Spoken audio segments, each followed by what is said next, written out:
শ্রীকৃষ্ণ চৈতন্য প্রভু নিত্যানন্দ, শ্রী অদ্বৈত গদাধর, শিবাসাদি গৌর ভক্তবৃন্দ। হরে কৃষ্ণ কৃষ্ণ কৃষ্ণ হরে হরে, হরে রাম রাম রাম হরে হরে। ওম নমো ভগবতে বাসুদেবায়। হরে কৃষ্ণ হরে কৃষ্ণ হরে কৃষ্ণ।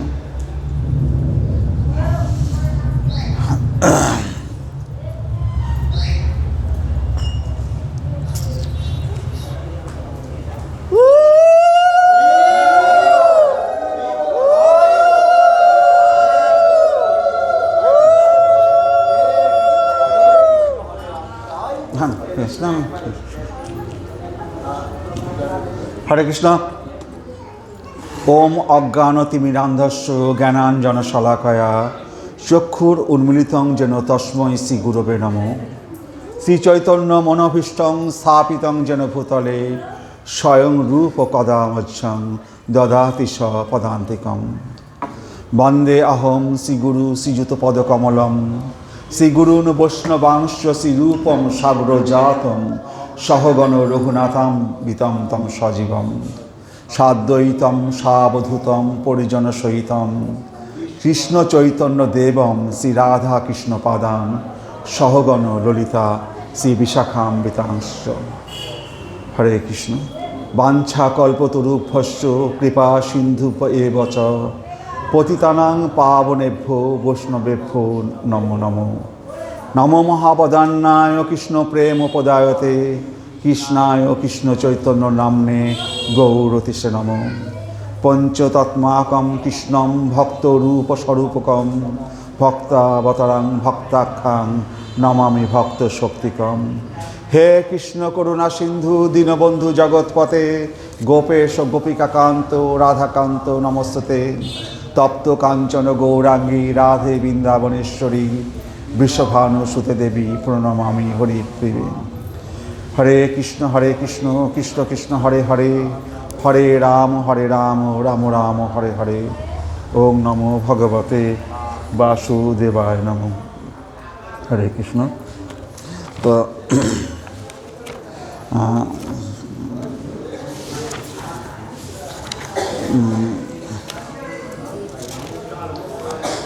কৃষ্ণ বর্ণম তিসা অকৃষ্ণম স অঙ্গ উপাঙ্গ অস্ত পার্শ্বদম যজ্ঞই সংকীর্তন প্রায়ই যজন্তি হি সুমেধস।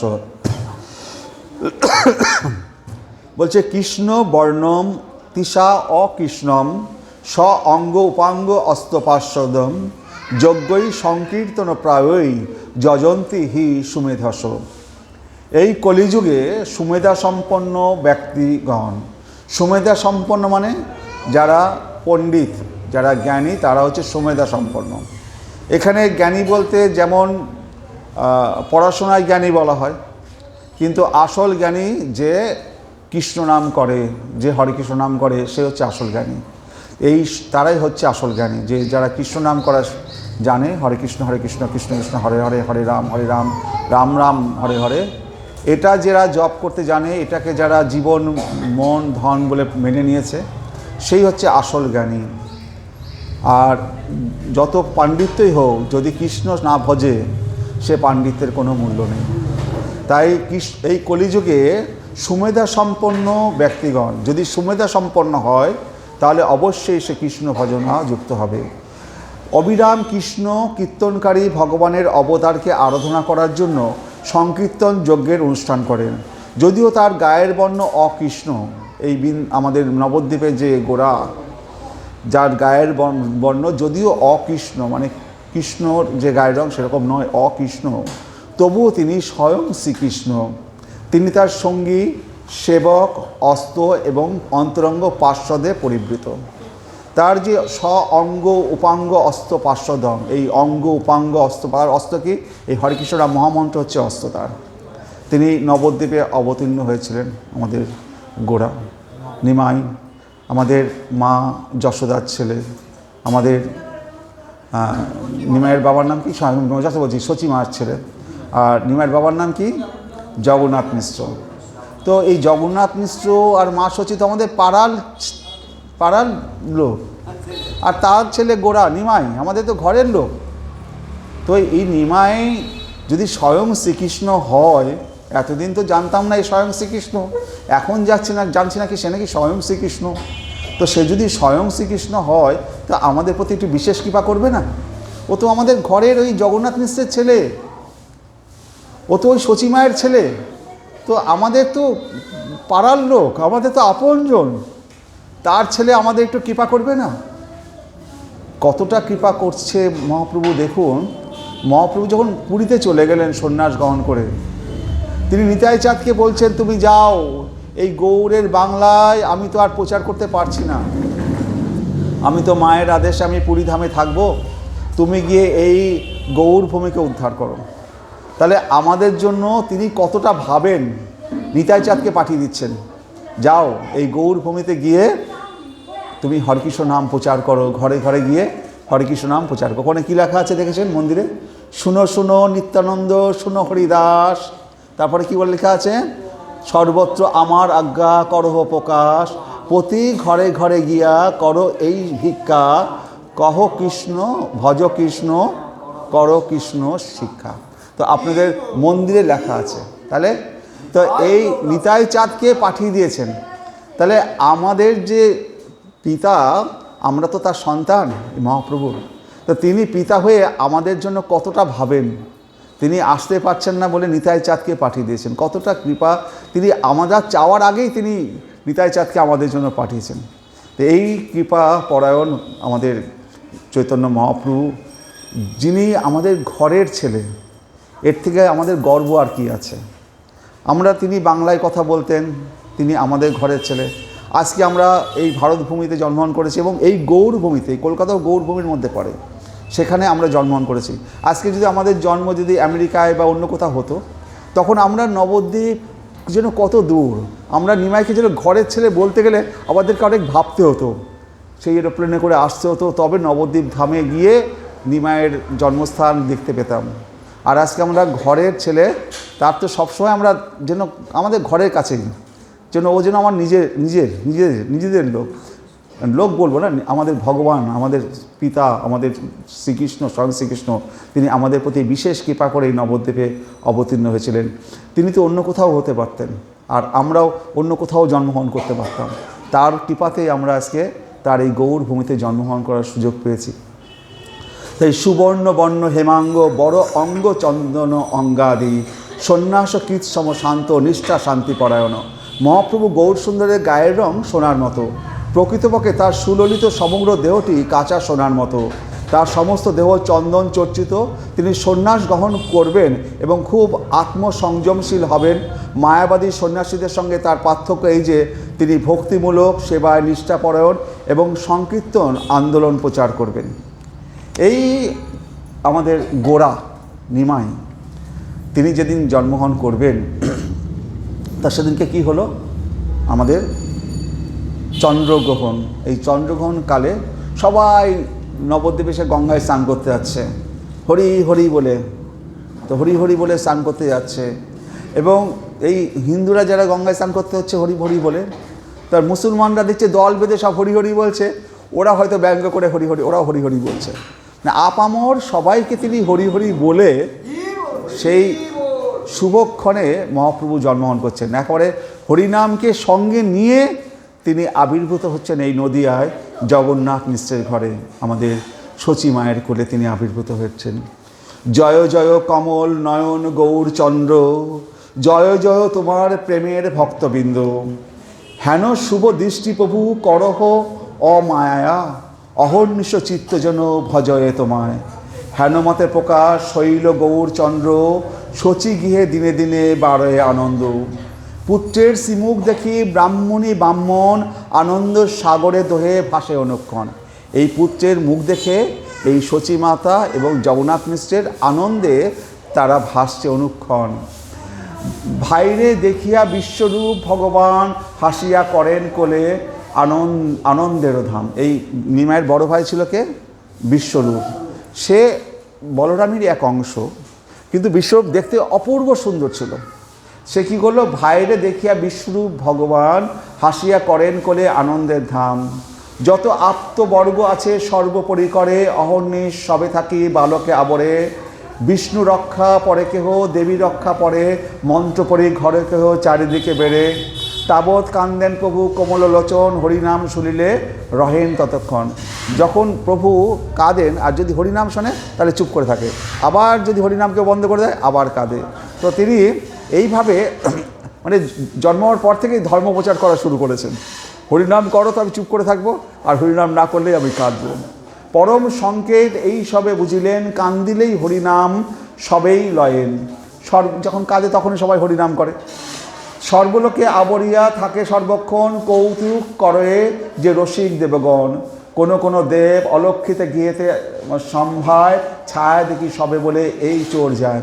তো অনেক দেবতারা যখন আসে সেই সচিমাতার ঘরে সে নিমাইকে দেখতে, এবং তারা অলক্ষ্যে আসে, এসে তারা দর্শন করে করে চলে যায়। তো এই তাদের ছায়া দেখা যায়, তাদেরকে দেখা যায় না, ছায়া দেখি সবে বলে বোধহয় কোনো চোর এসেছিল, চোর যায়। নরসিংহ নরসিংহ কেহ করে ধ্বনি, অপরাজিতায় সত্য কারো মুখে শুনি, নানা মন্ত্রে কেহ 10 দিক বন্ধ করে, উঠিল পরম কলে রব শচী ঘরে। তো এইভাবে যখন মহাপ্রভু আস্তে আস্তে বড় হচ্ছেন, তো 3-4 মাস বাদে, 4 মাস বাদে তো ছেলের নামকরণ হয়। এই মতে যে নামকরণের কাল হইল সম্মুখ, মানে এই মতো প্রতিদিন করেন কৌতুক, নামকরণের কাল হইল সম্মুখ। এবার তার নামকরণ হবে, নিমাইয়ের নামকরণ হবে। নীলাম্বর চক্রবর্তী আদি বিদ্যমান, সর্ববন্ধুগণের হইল উপস্থাপন। এই নীলাম্বর চক্রবর্তী কে ছিলেন? সচিমায়ের পিতার নাম সে ছিল জ্যোতিষশাস্ত্রে বিরাট বড় পণ্ডিত। তো তিনি নিমাইয়ের লক্ষণ দেখেছেন। তো নীলাম্বর চক্রবর্তী এবং সব বন্ধুগণ এবং তার অনেক ব্রাহ্মণ টাহ্মণ সবাই মিলে এসছেন। মিলিলা বিস্তর রাশি পতিব্রতাগণ, লক্ষ্মী প্রায় দীপ্তা সবে সিন্দুর ঘোষণার। অনেক মানে নিমাইয়ের আশেপাশে যারা গৃহিণী ছিল, বাড়ির বউরা ছিল, তারা সবাই সিঁদুর টিঁদুর পরে সবাই এসছে, নিমাইয়ের নামকরণ হবে। তো নাম থুইবার সবে করেন বিচার, শ্রীগণ বলয় এক, অন্য বলে আর এক। স্ত্রী বলে এই নামটা রাখলে ভালো হয়, অন্য স্ত্রী না এই নামটা রাখলে ভালো। এক স্ত্রী যদি এই রকম বলে আর এক স্ত্রী আর এক রকম বলে। ইহান অনেক জ্যেষ্ঠ কন্যা পুত্র নাই, শেষে যে জন্মায় তার নাম সে নিমাই। বলছে যে এই সচিমায়ের এই বিশ্বরূপ হওয়ার পরে অনেকগুলো সন্তান সচিমায়ের হয়েছিল, তারা কেউই জীবিত ছিল না। তো অনেকগুলো সন্তান নষ্ট হওয়ার পরে এই নিমাই এসছে। তো নিমাই যে এসছে, গোড়া এসছে, তো অনেক সন্তানের পরে এসছে। তো নিমাই যদি নাম রাখি, নিমাই তো তিতে, তো যমরাজ তাহলে তিতে ছবে না, তাহলে আমার নিমাই দীর্ঘজীবী হবে। তো ভক্তের কাছে ভগবান যেন তার নিজের সন্তান, তার যাতে মঙ্গল হয় সেটা চায়। আমরা তো জানি না যে স্বয়ং ভগবান, তাকে যমরাজও ভয় পায়। তার জন্য আর নিমাই রাখা হোক আর যে নামই রাখা হোক, কোনোদিন তার কেউ কিছু করতে পারবে না। কিন্তু আমরা কি করি? ভগবানকে আমরা তাকে ভালোবাসি। একে বলে একটা হচ্ছে আশ্রয় তত্ত্ব, একটা বিষয় তত্ত্ব। আশ্রয় তত্ত্বটা কে বলে? যখন মা যশোদার কোলে শ্রীকৃষ্ণ রয়েছে, তো মা যশোদা যখন মাঠে যাচ্ছে, বলাইদা তাকে বলছে, বলরাম ভাইকে কিন্তু দেখে রাখবি, হ্যাঁ, ও যেন এদিক ওদিক কোথাও না যায়, সবসময় দেখে দেখে রাখবি। তো বলদাদার আশ্রয় রয়েছে, বলদাদা যা বলবে ভগবানকে তাই করতে হবে। তো আবার মা যশোদা গোপালকে খাওয়াচ্ছে, তাকে ঘুম পাড়াচ্ছে, মা যশোদার আশ্রয়। ভগবান তখন ভক্তের আশ্রয় রয়েছে। তো আমরা যে ভগবান আমাদের আশ্রয় রয়েছে, তো ওর ভালো মন্দ তো আমাদের দেখতে হবে। তো নিমাই দুষ্টুমি করলে আমাদের নিমাইয়ের বাবা কি জগন্নাথ মিশ্র, তিনি যখনও নিমাইকে বকতে যান, তার দুষ্টুমি করার জন্য বকতে যান, দেবতারা এসে স্বপ্নে দেখায়, তুমি কাকে বকছো? এতে স্বয়ং ভগবান। তখন জগন্নাথ মিশ্র বলে যে ও ভগবান হোক কি হোক আমার দেখার দরকার নেই, ও যখন আমার সন্তান হয়ে এসছে, ওকে আমাদের যে ব্রাহ্মণের যে নিয়মবিধি, অন্যায় করলে তাকে তো তার শাস্তি দিতেই হবে, তাকে তো মানুষ করতে হবে। ভগবান বলে কি পার পেয়ে যাবে? ওসব চলবে না, ওসব চলবে না। দেবতার এসে জগন্নাথ মিশ্রকে বলছে যে আপনি এইভাবে ওকে বকবেন না, ও স্বয়ং ভগবান। বলছে ওসব আমি বুঝি না, ও ভগবান টগবান আমি বুঝি না, হ্যাঁ, ও আমার সন্তান, ওকে আমার উচিত শিক্ষা দেওয়াটা আমার পিতা হিসাবে কর্তব্য। এরকম হচ্ছে জগন্নাথ মিশ্র। তা আমরা মানে ভগবান যদিও ভক্তের ঘরে জন্মগ্রহণ করছে, তো তখন সে তাকে বলা হয় ভক্তাধীন, ভক্তের অধীনে ভগবান বড় হয়, ভক্তাধীন, সেই জন্য ভগবান। তো তখন এবার অনেক সেই বধূরা যখন মায়া বৈরাব বলছে ইহার অনেক জ্যেষ্ঠ কন্যাপুত্র নাই, শেষে যে জন্মায় তার নাম সে নিমাই, সুতরাং এর নাম হবে নিমাই। বলেন বিদ্বান সব করিয়া বিচার, এক নাম যোগ্য হয় থুইতে ইহার। এ শিশু জন্মিলে মাত্র সর্বদেশে দেশে দুর্ভিক্ষ ঘুচিল, বৃষ্টি পাইল কৃষকে, জগৎ হইল সুস্থ ইহান জনমে। পূর্বে যেন পৃথিবী ধরিলা নারায়ণে, অতএব ইহান শ্রী বিশ্বম্ভর নাম, কুলদীপ কোষ্ঠীতেও লিখিল ইহান। বলছে সমস্ত বিদ্বানরা বলল দেখো এই শিশু জন্মাবার সঙ্গে সঙ্গে তো সমস্ত দেশে দেশে সমস্ত দুর্ভিক্ষ ঘুচে গেল, আর প্রচুর বৃষ্টিপাত হয়ে এত মাঠে ফসল হচ্ছে, কৃষকদের ভাবতে হচ্ছে না এত ফসল আজকে ঘরে ঘরে। জগৎ হইল সুস্থ ইহান জন্মে, এর জন্মাবার সাথে সাথে জগৎ সুস্থ হয়ে গেল, রোগ টোগ সব চলে গেছে, আর যেন ঘরে আর কোনো রোগ নেই, অসুখ বিসুখ নেই, খাবারের অভাব নেই, গাছে ফলমূল ভরে গেছে। যেন পূর্বে যেন পৃথিবীতে ধরিলা নারায়ণে, যেন নারায়ণ স্বয়ং পৃথিবীতে অবস্থান করছেন। অতএব এর নাম হোক বিশ্বম্ভর, যে সমস্ত বিশ্বকে পালন করে তার নাম হচ্ছে বিশ্বম্ভর। তাই এই অতএব ইহান শ্রী বিশ্বম্ভর নাম, কুলদীপ কোষ্ঠীতেও লিখিল ইহান। সমস্ত পণ্ডিতরা তার যে কুষ্টি রচনা হয়, আগেকার দিনে ওই যখন নামকরণ হয় তাদের কুষ্টি একবারে কুষ্টি বিচার হতো, পুরো কুষ্টি একবারে এরকম রামভদ্র হতো, কত বছরে ছেলে কী করবে কী না করবে সমস্ত কুষ্টিতে লেখা থাকতো। তো এইরকম ছোটোবেলা যারা আজ থেকে 50 বছর আগে যারা জন্মেছেন তারা এগুলো দেখেছেন। হরে কৃষ্ণ, আপনারা দেখেছেন নিশ্চয়ই কুষ্টি বিচারটা। তা সে পণ্ডিত টণ্ডিত বাড়িতে আসতো। হরে কৃষ্ণ। তো আমাদের কৃষ্ণের সময়ও কৃষ্ণের যখন নামকরণ হলো তখন বসুদেব কংসের কারাগারে বন্দি, সে গর্গাচার্যকে পাঠালো নন্দকে যে কৃষ্ণের নামকরণ করে দিয়ে আসে। হ্যাঁ হ্যাঁ গর্গমণি, হ্যাঁ গর্গমণিকে পাঠালেন যে নামকরণ করেন। তো নিমাই যে বলিলেন পতিব্রতাগণ, সেই নাম দ্বিতীয় ডাকিবে সর্বজন। নিমাইটা যে নামে ডাকা হলো সেটা দ্বিতীয় নাম সর্বজনে ডাকবে, মানে তার অফিসিয়াল নেম হচ্ছে বিশ্বম্ভর আর ডাক নাম হচ্ছে নিমাই। হ্যাঁ, আর তাহলে সর্বশুভক্ষণ নামকরণ করে, গীতা ভাগবত বেদ ব্রাহ্মণ পড়ে। আমরা যে গ্রন্থটা থেকে পড়ছি এটা হচ্ছে শ্রী চৈতন্য ভাগবত। এই চৈতন্য ভাগবত কার লেখা? শ্রীমৎ বৃন্দাবন দাস ঠাকুর রচিত।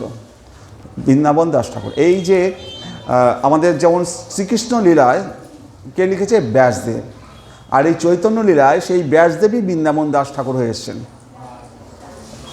ওই ব্যাসদেব চৈতন্য লীলায় এই বৃন্দাবন দাস ঠাকুর হয়ে তিনি এই চৈতন্য ভাগবত লিখছেন, মহাপ্রভুর জীবন। হরে কৃষ্ণ।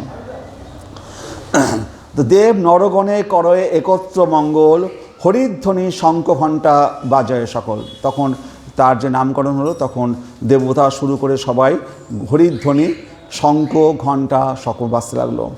ধান্য পুঁথি খই কড়ি স্বর্ণ রজতাদি যত ধরিবার নিমিত্ত সব কইলা উপনীত। এবার নামকরণের পরে শিশুর সামনে ধান খই, তারপরে হচ্ছে কড়ি, আগেকার দিনে টাকা তো পয়সা ছিল না, কড়ি ছিল, কড়ি, তারপরে হচ্ছে আপনার রজতাদি মানে সোনা রূপো এই সমস্ত, তারপরে স্বাস্থ্য গ্রন্থ সব সামনে সাজিয়ে রাখা হতো। তো দেখা হতো ছেলে কোনটাতে হাত দেয়, যদি যেটাতে হাত দেবে ধরা হতো ছেলে এই বিষয়ে তার বেশি আকর্ষণ আছে বা ইন্টারেস্ট আছে, বড় হলে সে রজতাদি সোনা ধরেছে তাহলে প্রধান বিরাট বড় লোক ধনী হবে। তো এই সমস্ত বিষয়গুলো রাখা হয়েছে নিমাইয়ের কাছে সামনে। এবার জগন্নাথ বলে, জগন্নাথ মিশ্র কি বলছে? শুনো বাপ বিশ্বম্ভর, যাহা চিত্তে লয় তাহা ধরো সত্তর। এত কিছু তোমার সামনে রাখা আছে, শুনো মানে জগন্নাথ মিশ্র বলছে, জগন্নাথ বলে শুনো বাপ বিশ্বম্ভর, হে বিশ্বম্ভর হে নিমাই, যাহা চিত্তে লহে তাহা ধরো সত্তর। যা তোমার মনে চায় তুমি সেটা ধরো। সকল ছাড়িয়া প্রভু শ্রী শচীনন্দন, ভাগবত ধরিয়া দিলেন আলিঙ্গন।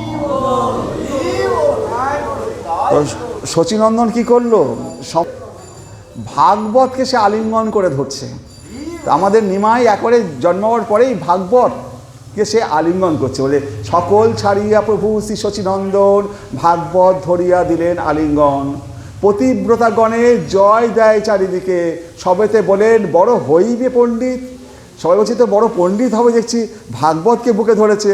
কেহ বলে শিশু বড় হইবে বৈষ্ণব, অল্প সর্বশাস্ত্রের জানিবে অনুভব। দেখবে খুব তাড়াতাড়ি সমস্ত শাস্ত্রে সে বিশারদ হবে। কেউ বলে শিশু বড় হইবে বৈষ্ণব, অল্পে সর্বশাস্ত্রের জানিবে অনুভব।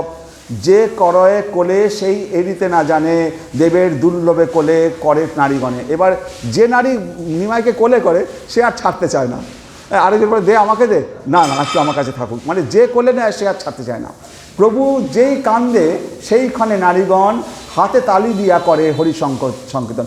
যেই প্রভু কাঁদা শুরু করে নিমাই, তখন সমস্ত নারীরা হরে কৃষ্ণ কৃষ্ণ কৃষ্ণ হরে হরে, হরে রাম রাম রাম হরে হরে যেই বলছে, আর নিমাই চুপ করে যাচ্ছে। শুনিয়া নাচেন প্রভু কোলের উপর, ওই মেয়েদের কোলে উঠেই প্রভু নাচতে থাকছে হরে কৃষ্ণ। বিশেষ সকল নারী হরিধ্বনি করে, নিরবধি সবার বদনে হরিনাম, ছলে বোলায়েন প্রভু হেন ইচ্ছা তান। বলছে ছল করে তিনি সকলকে হরিনাম করান। তান ইচ্ছা বিনা কোনো কর্ম সিদ্ধ নয়, বেদে শাস্ত্রে ভাগবতে এই তত্ত্ব কয়। যদি তার ইচ্ছা ছাড়া কোনো কিছু ঘটতে পারে না, একটা পাতা পর্যন্ত নড়তে পারে না, তো তার ইচ্ছাতে তো হরে কৃষ্ণ নাম হচ্ছে। তাই বলছে তান ইচ্ছা বিনা কোনো কর্ম সিদ্ধ নয়, বেদের শাস্ত্রে ভাগবতে এই তত্ত্ব কয়। বলছে নিরবধি সবার বদনে হরিনাম, ছলে বোলায়েন প্রভু হেন ইচ্ছা তান। মানে ছল করে সবাইকে হরিনাম করা হচ্ছে। মানে ছোট তো মুখে তো প্রচার করতে পারছে না, কিন্তু ওই কেঁদে কেটে ছল করে সবাইকে হরিনাম করাচ্ছে। এই মতে করাইয়া নিজ সংকীর্তন, দিনে দিনে বাড়ে প্রভু শ্রী শচীনন্দন। জানু গতি চলে প্রভু পরম সুন্দর, কোটিতে কিঙ্কিণী বাজে অতি মনোহর। এবার প্রভু এবার হামাগুড়ি দেওয়া শুরু করেছে। আর কোমরে আগেকার দিনে কী হতো, রূপোর ঝুনঝুনি সে থাকতো, ওটাকে কি বলে যেন,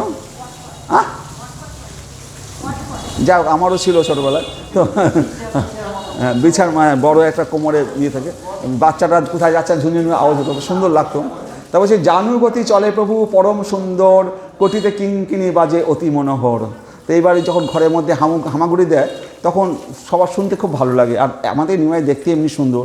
পরম নির্ভয়ে সর্ব অঙ্গনে বিহারে, কিবা অগ্নি সর্প যাহা দেখে তাই ধরে। এবার এই হামাগুড়ি দিয়ে ঘরের মধ্যে ঘুরে বেড়ায়, আর হাতের কাছে সাপ ব্যাঙ যা পায় তাই চেপে ধরে, কারণ ওর তো কোনো ভয় ডর নেই। পরম নির্ভয়ে সর্ব অঙ্গনে বিহারে, কিবা অগ্নি আগুন ধরতে যায়, সর্প যাহা দেখে তাই ধরে। একদিন এক সর্প বাড়িতে বেড়ায়, ধরিলেন সর্পে প্রভু বালক লীলায়। এবার ঘরে বাড়ির উঠোনে এক সাপ চলে এসছে, প্রভু গিয়ে হামাগুড়ির দিকে সেই সাপটাকে চেপে ধরেছে।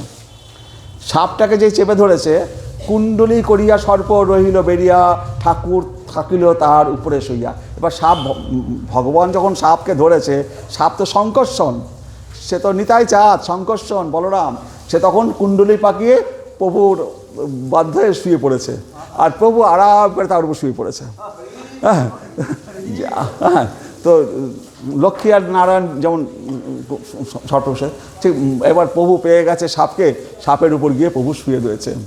তো আথে ব্যথে সবে দেখি হাই হাই করে, শুইয়া হাসেন প্রভু সর্বের উপরে। সবাই তো কাছে যেতে পারছে না, দূর থেকে বলছে নিমাই চলায় নিমাই চলায়, হ্যাঁ সাপ সাপ, কার কথা শেষ শোনে, ও সাপের উপর শুয়ে হাসছে। তো গরুর বলি ডাকে সর্বজন, পিতা মাতা আদি সব আদি ভয়ে করয়ে কন্দন। এবার কাছে আসতে পারছে না, এবার গরুর বলে ডাকছে। অনেক সময় কি সাপ টাপ দেখলে গরুর বলে ডাকলে সাপ ভয়ে অনেক সময় চলে যায়, ভাবছে যে গরু বলে ডাকি তাহলে সাপটা চলে যাবে। আর পিতা মাতা সব ভয়ে কান্না শুরু করছে। তো সাপটাকে মারতে গেলে সাপটা যদি কামড়ে দেয়, মারতেও যেতে পারছে না, আর এদিকে নিমাই সাপের উপর শুয়ে দিব্যি হাসছে আর খেলা করছে। তো চলিলা অনন্ত শুনি সবার ক্রন্দন, পুনঃ ধরিবারে যান শ্রী শচীনন্দন। এবার সেই অনন্ত শেষ সাপ যখন দেখলো সবাই কান্নাকাটি করছে, সবাই ভয় পেয়ে গেছে, তখন সাপটা এবার চলে যাচ্ছে। আর আমাদের নিমাই ওই সাপকে আবার ধরতে যাচ্ছে। পুনঃ ধরিবারে যান শ্রী শচীনন্দন, ধরিয়া আনিয়া সবে করিলেন কোলে, চিরজীবী হও করি নারীগণ বলে। তখন সবাই মিলে নিমাইকে জোর করে ধরেছে, ধরে তাকে কোলে নিয়েছে, কোলে নিয়ে বলছে চিরজীবী হও করি নারীগণ বলে। কেহ রক্ষা বান্ধে কেহ পরে স্বস্তি বাণী, অঙ্গে কেহ দেয় বিষ্ণু পাদদক আনি। কেহ বলে বালকের পুনর্জন্ম হইল, কেহ বলে জাতি সর্প তেহিয়ে না লঙ্ঘিল। বলছে কেহ রক্ষা বাঁধে, আমরা জানি যে একটা লাল সুতো দিয়ে রক্ষা বাঁধে, আপনার তুলসী না আপনার দুর্বা দিয়ে কেন ওটা বাঁধে? মঙ্গল হয়, যাতে ছেলের কোনো ক্ষতি না হয়, এরকম কেউ রক্ষা বেঁধে দিচ্ছে ছেলের হাতে, কেউ পরে স্বস্তি বাণী, কেউ স্বস্তি বাণী পড়ছে, মন্ত্রন্ত্র পড়ছে, কেউ দেয় বিষ্ণু পাদোদকও আনে, কেউ গঙ্গা, বিষ্ণু তো পাদোদক কি গঙ্গার জল নিয়ে এসে নিমাইয়ের গায়ে ছড়াচ্ছে, কেউ বলে বালকের পুনর্জন্ম হইল, আজকে বালকের একটু হলেই কিছু করতে হবে, আজকে যেন বালকের পুনর্জন্ম হইল, কেউ বলে জাতি সর্প তেহি না লঙ্ঘিল, সাপটা জাত সর্প তো সেই জন্য ও তার সীমা লঙ্ঘন করেনি, নইলে আজকে নিমাইকে কামড়ে দিত। হাসে প্রভু গৌরচন্দ্র সবারে চাহিয়া, পুনঃ পুনঃ যায় সবে আনেন ধরিয়া। তো এবার প্রভু হাসছে, ভক্তি করি যে এসব বেদগোপ্য শুনে, সংসার ভুজঙ্গ তারে না করে লঙ্ঘনে, এই মতো দিনে দিনে শ্রী শচীনন্দন হাঁটিয়া করে প্রভু অঙ্গনে ভ্রমণ। এইভাবে আস্তে আস্তে প্রভু বড় হচ্ছে, হেঁটে হেঁটে এবার অঙ্গনে ঘুরে বেড়াচ্ছে। জিনিয়া কন্দর্প কোটি সর্বাঙ্গের রূপ, চাঁদরে লাগায় সাদ দেখিতে সে মুখ, সুবলিত মস্তক চাচর ভালকেশ, কমল নয়ন যেন গোপালের বেশ, আজনুলম্বিত ভুজ অরুণ অধর, সকল লক্ষণযুক্ত বক্ষ পরিসর, সহজে অরুণ গৌর দেহ মনোহর, বিশেষ অঙ্গুলি কর চরণ সুন্দর। এই নিমায়ের কেমন দেখতে ছিল? বলছে জিনিয়া কন্দর্প কোটি সর্বাঙ্গের রূপ, কন্দর্প মানে কি? কামদেব, কোটি কোটি কামদেবের থেকে সুন্দর এই দেখতে নিমাই। বলছে চাঁদরে লাগায়ে সাদ দেখিতে সে মুখ, বলছে সুবলিত মস্তক চাচর ভালো কেশ, চাচর ভালো কেশ মানে কি? কুচকানোর চুল তার, চাচর ভালো কেশ, কোমল নয়ন মানে পদ্মফুলের মতো তার চোখ, যেন গোপালের বেশ, আজানু লম্বিত ভুজ, হাত দুটো এই হাঁটু পর্যন্ত লম্বা, আজানু লম্বিত ভুজ অরুণ অধর, সকল লক্ষণযুক্ত বক্ষ পরিসর, সহজ অরুণ গৌর দেহ মনোহর, বিশেষ অঙ্গুলি কর চরণ সুন্দর। তো বালক স্বভাবে প্রভু এইভাবে দিন দিন জগন্নাথ মিশ্রের ঘরে বড় হচ্ছে। এবার প্রভু যখন সবাই প্রভুকে করে আদর করে, তো সবাই কি করে? সন্দেশ, এই সমস্ত মিষ্টি এগুলো প্রভুকে যখন দেয়, সবাই সন্দেশ কলা দেন প্রভুরে, পাইয়া সন্তোষে প্রভু আইসেন ঘরে, যে সকল শ্রীগণ গায়েন হরিনাম তা সবারে আনি করে, সব করে প্রদান। এবার ওই সমস্ত যারা প্রভুকে ভালোবেসে সন্দেশ এ সমস্ত জিনিসগুলো দেয়, সেইগুলো নিয়ে এসে যারা যারা প্রভুকে কাঁদলে পরে হরিনাম করে, তাদের বেছে বেছে তাদের কাছে দেয়, তাদেরকে সেই সন্দেশ দেয়। তো বালকের বুদ্ধি থেকেই সবে হাসে সর্বজন, হাতে তালি দিয়া হরি বলে অনুক্ষণ। একটু বাচ্চা ছেলে দেখো কি বুদ্ধি, যে ভক্ত হরিনাম করছে ও সন্দেশ নিজে না খেয়ে সেইগুলো নিয়ে এসে সেই ভক্তদের দিচ্ছে। তাহলে নিমাই বালকের কত বুদ্ধি হয়েছে। নিকটে বসিয়ে যত বন্ধুবর্গ, ঘরে প্রতিদিন কৌতুকে আপনে চুরি করে। এবার কৃষ্ণের কি মানে কৃষ্ণের মানে বাল্যকালে কি করতো? সে তো চৌর অগ্রগণ্য, মানে চোরদের মধ্যে সেরা। তো কারুর বাড়ির জিনিস যে চুরি করে না খায়, ওর তাহলে কিছু হজম হবে না। তো নিকটে বসে যত বন্ধু বর্গ ঘরে, প্রতিদিন কৌতুকে আপনে চুরি করে। কারো ঘরে দুগ্ধ পিয়ে, কারো ঘরে গিয়ে দুধ খেয়ে নেয়, কারো ভাত খায়, ঘরে গিয়ে ভাত খেয়ে নেয়, হান্ডি ভাঙে যার ঘরে কিছু নাই পায়। যদি কারো ঘরে কিছু না থাকে, তার ঘরে হাঁড়ি ভেঙে দিয়ে চলে আসে। আগেকার দিনে বেশিরভাগ মাটির হাঁড়িতে রান্না করা হতো, সে মাটির হাঁড়িগুলো ভেঙে দিয়ে চলে, ঘরে কিছু রাখবি না আমার জন্য, হাঁড়িটা ভেঙে দিয়ে চলে আসবে। যার ঘরে শিশু থাকে, ও কী করবে? নিমাই গিয়ে তাকে চিমটি কেটে দিয়ে চলে আসবে। হ্যাঁ, যার ঘরে শিশু থাকে তাহারে কান্দায়, কেহ দেখিলেই মাত্র উঠিয়া পালায়। এবার কেউ যদি দেখে, উঠে পালিয়ে চলে আসে। দৈবকে যদি কেউ পারে ধরিবারে, এবার কোনো এক সময় নিমাইকে কেউ ধরে ফেলেছে, তুই এইভাবে দুষ্টুমি করে আমার ছেলেকে কাঁদিয়ে চলে যাচ্ছিস, আমার ঘরে চুরি করছিস। নিমাই দৈবে যদি কখনো সে নিমাইকে ধরে ফেলে, তবে তার পায়ে ধরেই করে পরিহারে, এবার ছাড়ো মোরে না শিব আর যদি চুরি করো দোহাই তোমার। তো বলছেন, আমি আর কখনো চুরি করব না, তুমি আমার বাবার মতো মায়ের মতো, আমি আর চুরি করবো না, তোমার পায়ে ধরছি এ ধরছি, এমন অভিনয় করবে যে লোক ওকে শাস্তি দেবে ভাববেন, সেও ওর অভিনয়ে মুগ্ধ হয়ে যাবে, তখন ওকে ছেড়ে দেবে। হরে কৃষ্ণ। তা দেখিয়া শিশুর বুদ্ধি সবাই বিস্মিত, রুষ্ট নহে কেউ সবে করেন পীড়িত। তো এই শিশুর বুদ্ধি থেকে আর কেউ রুষ্ট হতে পারে না নিমায়ের প্রতি, সবাই তাকে ভালোবাসে। নিজ পুত্র হইতেও সবে স্নেহ করে, দর্শন মাত্রে সর্ব চিত্তবৃত্তি হরে। এই মতো রঙ্গ করে বৈকুণ্ঠের রায়, স্থির নহে এক ঠাই বুলয়ে সদা। এইভাবে প্রভু লীলা করে।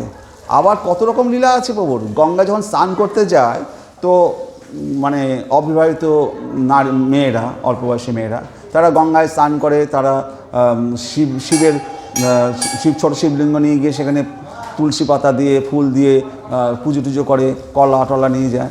নিমাই কী করবে, ওখান থেকে তার মিষ্টি সন্দেশ ফল টল নিয়ে কেড়ে নিয়ে খেয়ে নেবে। এবার ওরা যদি বারণ করে তখন নিমাই বলে, যদি আমাকে না দিস তাহলে তোর কিন্তু বুড়ো বর হবে আর 5-7টা সতীন হবে। তো এইরকম যখন বলে নিমাই, তখন ওরা বাধ্য হয়ে পড়ে, নিমাই তুই আর এরকম বলিস না, আমার 5-7টা সতীন চাই না আর বুড়ো বড় চাই না, তুই নে বাবা না। কিন্তু কি করবে নিমাই, আবার নিমাই কি করে, গঙ্গাতে স্নান করতে ঢোকে, ডুব দিয়ে কারোকে চিমটি কেটে চলে আসে। এবার সে ভয়ে জলের মধ্যে করে ফেলে। কেউ বা গঙ্গায় স্নান করে উঠছে, নিমাই গিয়ে তার মুখে জল কুলুকুচি করে তার গায়ে ছুটিয়ে দিল। সে আবার গেল বলে আবার গঙ্গায় স্নান করালো। এইভাবে নিমাই একজনকে 5 বার 10 বার করে স্নান করায়। এবার তারা গিয়ে জগন্নাথ মিশ্রকে নালিশ করে যে আপনার ছেলে এইভাবে আমাদেরকে অত্যাচার করছে। জগন্নাথ মিশ্র সেদিনকে লাঠি নিয়ে দাঁড়িয়ে আছে, আজকে ছেলে আসুন। এবার নিমাই আসছে, একবারে সেজে চুল টুল একবারে আঁচড়ানো, হাতে বই টই নিয়ে একবারে সেজে গুজে আসছে। জগন্নাথ মিশ্র শুনেছে গঙ্গায় স্নান টান করে ওই এইভাবে ডুব দিয়ে সবাই অত্যাচার, তুই গঙ্গায় নেমে এইভাবে করেছিস, দুষ্টুমি করেছিস। বলছে বাবা তুমি কি বলছো, আমি গঙ্গায় নেমেছি, দেখো আমার মাথায় হাত দিয়ে দেখো, আমার চুল শুকনো, আমার জামা কাপড় কোথাও ভিজা আছে, হ্যাঁ আমি পাঠশালা থেকে আসছি বই নিয়ে, আর কেউ তোমাকে এরকমভাবে বললো। জগন্নাথ মিশ্র তাকে দেখি সত্যি তো চুল শুকনো, আমার ছেলে এরকম পরিপাটিত অবস্থা হওয়ার কথা না যদি জলের মধ্যে নামে।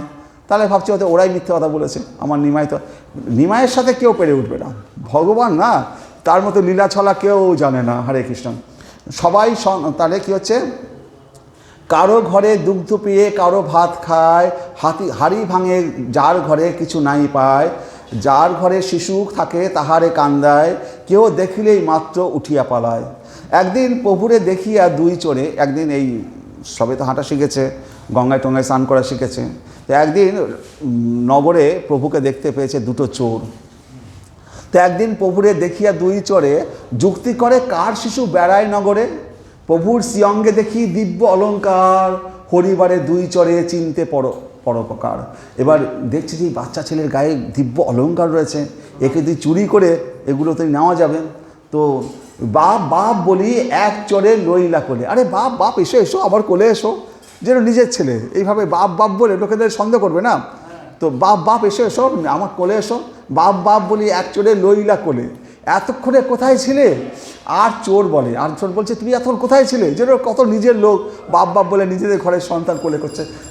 ঝাট করে আইসো বাপ বলো দুই চোরে, হাসিয়া বলেন প্রভু চলো যাই ঘরে। যে ঝাট করে চলো আমরা ঘরে যাই। প্রভু বলে ঠিক আছে চলো আমার ঘরে চলো, তোমরা আমাদের ঘরে নিয়ে যেতে যাচ্ছে, তাহলে ঘরে চলো। তারা কি করেছে, কাঁধে করে নিয়েছে নিমাইকে, নিজের ছেলে কাঁধে করে নিয়েছে, যাতে কেউ সন্দেহ না করে চোর চুরি করে নিয়ে যাচ্ছে। আথে বাথে কোলে করি দুই চোরে ধায়, লোকে বলে যার শিশু সেই লইয়া যায়। এই শিশুটা যার, ওরই বোধহয় সেই নিয়ে যাচ্ছে। তা বলছে যে অর্বুদ লোক কে বা কারে চিনে, মহাতুষ্ট চোর অলঙ্কার দর্শনে, কেহ মনে ভাবে মুই নিবু তার বালা, এই মতে দুই চোর খায় মনোকলা। এবার এই দুই চোরের মধ্যে কেউ হচ্ছে তার বালা নেব। দুই চোরে চলি যায় নিজ মর্মস্থানে, স্কন্ধের উপরে হাসি যান ভগবানে। একজন প্রভুরে সন্দেশ দেয় করে, আর জনে বলে এই লাউ ঘরে। এবার তোমাকে ঘরে নিয়ে এসছি, এই মতো ভান্ডিয়া অনেক দূরে যায়, হেথা যত আপ্তগণ চাহিয়া বেড়ায়, কেউ বলে আইসো আইসো বিশ্বম্বর, কেহ ডাকে নিমাই করিয়া উচ্চস্বর। এবার প্রভুকে না পেয়ে এই আমাদের জগন্নাথ মিশ্র এবং বাড়ির সবাই তারা কাঁদছে, আইসো আইসো বিশ্বম্বর কোথায়, নিমাই নিমাই করে। আমরা বাচ্চা হারিয়ে গেলে রাস্তায় কী করে, এই নিমাই কোথায়, এই কোথায় আছিস, আর দেখতে পাচ্ছি না তো, কারো ঘরে থাকলে বেরিয়ে হ্যাঁ মা আমি আসছি। তাই এবার ওরা তো ছেলে হারিয়ে গেছে খুঁজে পাচ্ছে না, ওরা হয় কেউ বলে আইসো আইসো বিশ্বম্বর, কেউ ডাকে নিমাই করিয়া উচ্চস্বর, পরম ব্যাকুল হইলেন সর্বজন, জল বিনা হয় যেন মৎস্যের জীবন। এই তখন এই নিমাইকে হারিয়ে তাদের এই পাড়ার সমস্ত লোকজন মানে আমাদের জগন্নাথ মিশ্র সচিমা যেন জল ছাড়া মৎস্যের জীবন, মানে মাছ যদি জলের উপরে তোলা হয় যেমন ছটফট করে, নিমাই যদি না থাকে তাদের তখন ওই সময় মৎস্যের জীবনের মতো অবস্থা, এক মুহূর্তকাল বাদে হয়তো তাদের প্রাণটাই চলে যাবে নিমাইকে না পেয়ে। বৈষ্ণবী মায়ায় চোর পথ নাই চিনে, জগন্নাথ ঘরে আইলা নিজ ঘর জ্ঞানে। এইবার ওই বৈষ্ণবী মায়ায় যে চোররা নিয়ে যাচ্ছিল নিজের ঘরে, তারা ঘুরপাক খেতে খেতে খেতে ওই জগন্নাথ মিশ্রের ঘরের সামনে এসে দাঁড়িয়ে গেছে। তো কোথায় নিজের ঘরে যাবে, চলে এসছে জগন্নাথ মিশ্রের ঘরে। চোর, আচ্ছা, চোর দেখে আইলাম নিজ মর্মস্থানে, অলঙ্কার হরিতে হইল সাবধানে। চোর বলে নামো বাপ আইলাম ঘর, প্রভু বলে হয় হয় নামাও সত্তর। চোর বলছে ঘরে এসছি এবার নামো, প্রভু বলছে হ্যাঁ ঠিক আছে। প্রভু বলে হয় হয় ঠিকই, হয় হয় নামাও সত্তর, তাড়াতাড়ি নামাও। প্রভু তো জানে ওটা তো ওর বাড়ি নয়, এটা তো আমার বাড়ি। তো সেখানে যেখানে সকল গণে মিশ্র জগন্নাথ, বিষাদে ভাবেন সবে মাথা দিয়ে হাত। জগন্নাথ মিশ্রা সবাই মাথায় হাত দিয়ে সেখানে চিন্তা করছে নিমাই কোথায় গেল। আর মায়ামুগ্ধ চোর ঠাকুরের সেই স্থানে স্কন্ধ হইতে নামাইল নিজ ঘর জ্ঞানে। নামিলেই মাত্র প্রভু গেলা পিতৃকোলে, মহানন্দে করি সবে হরি হরি বলে। এবার নেমেই এক দৌড়ে নিমাই গিয়ে বাবার কোলে উঠে বসেছে, আর সবাই তখন নিমাই হরি হরি হরি বলছে। এবার আপনার ঘর নয় দেখে দুই চোর দেখছে তা আমাদের ঘর নয়। হ্যাঁ, কোথা আছি কিছু চিনিতে না পারে। হ্যাঁ, গণ্ডগোল মানে চিনতে পারে, গণ্ডগোলে কেবাকার অবধান করে, চারিদিকে চাহি চোর পলাইল ডরে। এবার এই সমস্ত দেখে চোর দুটো ভয়ে পালিয়েছে। পরম অদ্ভুত দুই চোর মনে গণে, চোর বলে ভেলকি বা দিল কোনজনে। তো আমরা তো চোর, আমাদেরকে আবার কে ভেলকি খেলালো যে চোর বলে। চণ্ডী রাখিলেন আজি বলে দুই চোরে, সুস্থ হইয়া দুই চোর কোলাকুলি করে। চোর দুটো ভাবছে যে আজকে মা চণ্ডী আমাদের রক্ষা করেছে, নইলে আজকে তো চোর বলে ধরাই পড়ে গেছিলাম। আর চোর বলে ধরা পড়লে কি মার আমাদের পিঠে পড়তো। চণ্ডী আমাদের আজকে রক্ষা করেছে, সেই বলে আনন্দে দুই চোর কোলাকুলি করছে। পরমার্থে দুই চোর মহাভাগ্যবান, নারায়ণ যার স্কন্ধে করিলা উত্থান। কিন্তু অন্য দিক দিয়ে ওই দুই চোর কাকে কোলে নিয়েছিল? নারায়ণকে কাঁধে নিয়েছে। চুরি করতে গিয়েও তো নারায়ণকে কাঁধে নিয়েছে।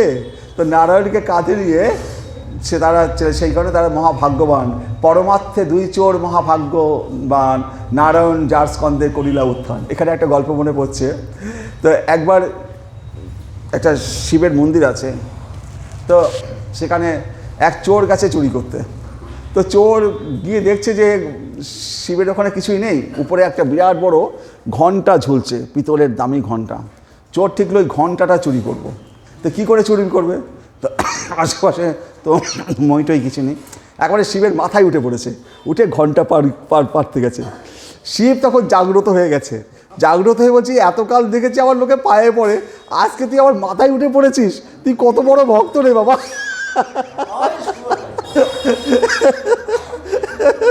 শিব তো পরম বৈষ্ণব, ওর কাছে ওই সমস্ত বিষয় জ্ঞান নেই। ও ভাবছে যে এ তো কত বড় ভক্ত, আবার কাঁধে চড়ে গেছে, আমাকে সে হচ্ছে আমার কত বড় ভক্ত। শিব তাতেই সন্তুষ্ট। তো এরকম তো আজকে চোর, সেই চোর কাঁধে নারায়ণকে নিয়েছে। তো হেতা সর্বগণে মনে করেন বিচার, কে আনিল দেহ বস্ত্র শিরে বান্ধি ভাব। বলছি যে বান্ধি তার বলছে কেউ যদি কোনো ধন দৌলত ঐশ্বর্য যদি আপনার ধন পেয়ে আপনার বাড়িতে দেয়, তখন আপনি কী করবেন? আদর করে আরে বসো একটু মিষ্টি খেয়ে যাও, বা বেশি গরিব হলে পরে তুমি কিছু টাকা নিয়ে যাও, হ্যাঁ তাই না? তো এবার এরা ভাবছে নিমাইকে ফিরিয়ে দিয়ে গেছে কোন কারা, তাদের একটু বস্ত্র দিয়ে তার কপালে বেঁধে দেওয়া দরকার ছিল। হ্যাঁ, হেতা সর্বগণে মনে করেন বিচার, কে আনিল দেহ বস্ত্র শিরে বান্ধি ভাব। তারা তো জানে না চোর দিয়ে গেছে। কেউ বলে দেখিলাও লোক দুইজন, শিশু থুই কোন দিকে করিলা গমন। আমরা দুজন লোককে দেখতে পেলাম, শিশু থেকে তারা কোন দিকে চলে গেছে। তো বলছে সবে জিজ্ঞাসিলেন বা কহত। এবার নিমাইকে দেখে তখন সবাই জিজ্ঞাসা করছে, সর্বে জিজ্ঞাসেন বাপ কহত নিমাই, কে তোমারে আনিল পাইয়া কোন ঠাই? বাপ নিমাই তোমাকে কে পেয়ে তোমাকে এখানে দিয়ে গেল? প্রভু বলে আমি গিয়েছিনু গঙ্গা তীরে, পথ হারাইয়া আমি বেড়াই নগরে, তবে দুইজন আমা কোলেতে করিয়া কোন পথে এইখানে থুইল আনিয়া। তবে দুজন আমাকে কোলে করে এইখানে এসে রেখে দিয়ে গেছে। তাও প্রভু বললেন না চোর চুরি করেছে। সবে বলে মিথ্যা কভু নহে স্বাস্থ্যবাণী, দৈবে রাখে শিশু বৃদ্ধ অনাথ আপনি। এই মতো বিচার করেন সর্বজনে, বিষ্ণু মায়া মোহে কেহ তত্ত্ব নাহি জানে। এই মতো রঙ্গ করে বৈকুণ্ঠের রায়, কে তারে জানিতে পারে যদি না সে জানায়। বেদগপ্য এই সব আখ্যান যেই শোনে, তার দৃঢ় ভক্তি হয় চৈতন্য চরণে। শ্রীকৃষ্ণ চৈতন্য নিত্যানন্দ চাঁদযান, বৃন্দাবন দাস তছু পদযুগে গান। এবার এইভাবে মহাপ্রভু লীলা চলছে। একদিন ডাকে বলে মিশ্র পুরন্দর, একদিন ওই বালক নিমাই একটু বড় হয়েছে, এবার মিশ্র মানে পুরন্দর, মিশ্র পুরন্দরকে জগন্নাথ মিশ্র, জগন্নাথ মিশ্র একদিন ছেলেকে ডাকছে, নিমাইকে ডাকছে, একদিন ডাকি বলে মিশ্র পুরন্দর, আমার পুস্তক আনো বাপ বিশ্বম্বর, বাপ বিশ্বম্বর আমার ঘরে পুস্তক আছে, বইটা একটু নিয়ে এসে দেবে। বাপের বচন শুনি ঘরে থাইয়া যায়, রুনুঝুনু করিয়া নুপুর বাজে পায়। এবার বই আনতে গেছে আর ঘরের মধ্যে রুনুঝুনু নুপুর বাজছে। তো গোবিন্দ গোপাল যখন ঘরের মধ্যে যশোদা মায়ের ঘরে নাচ যেত, তখন পায়ে তো নুপুর ছিল, তো নুপুর রুনুঝুনু বাজত। এবার নিমাইয়ের পায়ে তো নুপুর নেই, কিন্তু ঘরের মধ্যে নুপুর বাজছে রুনুঝুনু করে। তো তখন মিশ্র বলে, কোথা শুনি নুপুরের ধ্বনি, চতুর্দিকে চায় দুই ব্রাহ্মণ ব্রাহ্মণী। এবার জগন্নাথ মিশ্র আর শচী দেবী তারা চারদিকে খুঁজে বেড়াচ্ছে, নুপুরের ধ্বনি শুনছি, বসাচ্ছি, কোথা থেকে ধ্বনি আছে? আমার ছেলে নিমাইয়ের পায়ে তো নুপুর নেই, আমার পুত্রের পায়ে নাহিক নুপুর, কোথা বাজিল বাদ্য নুপুর মধুর। কি অদ্ভুত দুইজনে মনে গণে, বচন নাচপুরে দুইজনের বদনে। পুঁথি দিয়া প্রভু চলিলেন খেলিতে, আর অদ্ভুত দেখে গিয়া গৃহের মাঝেতে।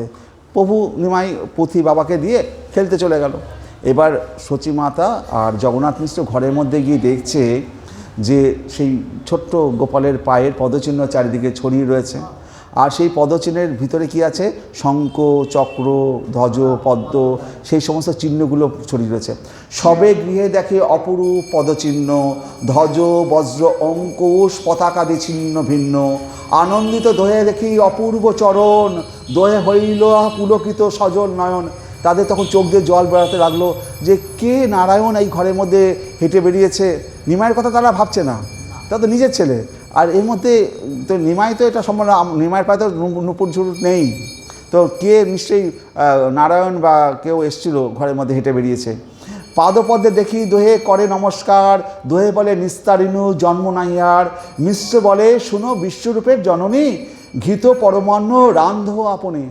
তো নিমাইয়ের বড় ভাই তো বিশ্বরূপ, বলছে হে বিশ্বরূপের জননী, ঘৃত পরমান্ন রান্ধ আপনি, তুমি কালকে ঘৃত পরমান্ন মানে ঘি দিয়ে আগে অন্নটা ভেজে নিয়ে, গোবিন্দভোগ চালটা ঘি দিয়ে ভেজে নিয়ে তারপরে যদি পায়েস করা যায় তাহলে অনেক সুস্বাদু হয়।